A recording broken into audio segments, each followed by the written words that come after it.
How to share a location from Instagram Map with friends. First of all, open the Instagram app and make sure you are signed into your account.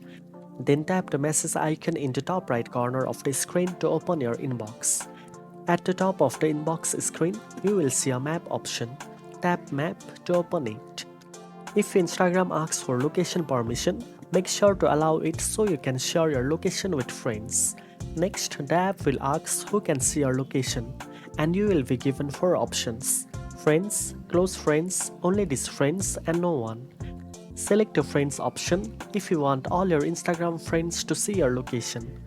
After selecting friends option, tap share location. Once you do this, all of your friends will be able to see your location on the map in real time.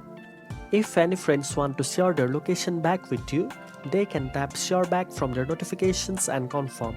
This way, both of you can see each other's location and stay connected easily. To stop sharing your location at any time, tap the settings icon at the top right corner and select no one. Or choose a temporary sharing option for 3 hours, 24 hours, or until you turn it back on. Now you know how to share a location from Instagram Map with friends. If you found this video helpful, don't forget to like, share and subscribe for more social media tips. Thanks for watching and I'll see you in the next one.